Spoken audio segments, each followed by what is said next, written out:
Hey, what is up? Dr. Mike here, the mad scientist of metal.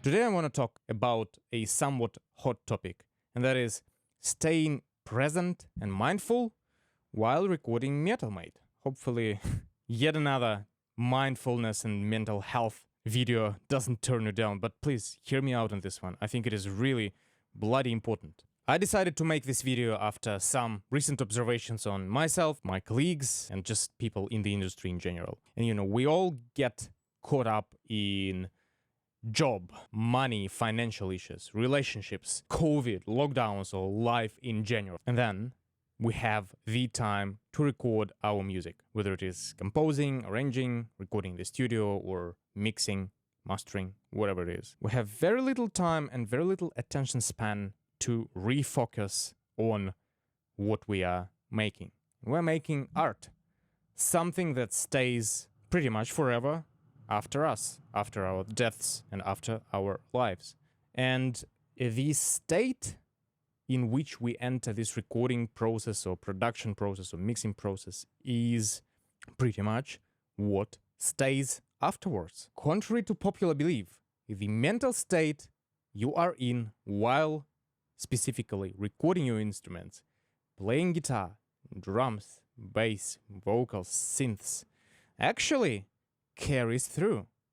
And you can hear what sort of state a musician was, and you can connect to it. One album comes to my mind is Wood of Ypres, in which a vocalist was heavily depressed all the time. And when listening to the songs, you can literally feel it with your human body. Not because of the meaning of the songs, or not only because of the meaning of the songs, but because of the way guitar was strummed and picked, the way the drums were hit, the way the fills were specifically performed with dynamics and velocities. And those subtle details, those subtleties become not subtle when accumulated, and these create the music and the art. So, neglecting this will end up in song being soulless. We cannot afford that. Next time you're recording or mixing, please, I encourage you, think about what your song depicts. What sort of story are you telling with the track? What kind of mental state you want your listener to be in? Consider, at least tuning into your music, listening to other tracks before entering the studio, listening other tracks before mixing, so that you tune into the correct state of mind, rather than doing straight in, grabbing a coffee, and just powering through. That will not end up with you putting in your soul into the music, and that will definitely translate. Similarly, when you're mixing, do not focus on the little details that much. Even though in metal it is extremely important to, say, snare pop through the mix and being really fat and powerful. If you only do that, and if you forget about the big picture, guess what?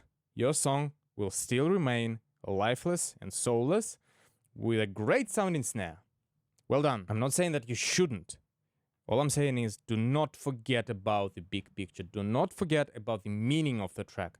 And do not forget what you're trying to convey. That way, your songs will sound full and will let the listener breathe with it. That's all I have. Hope that this was useful. Cheers.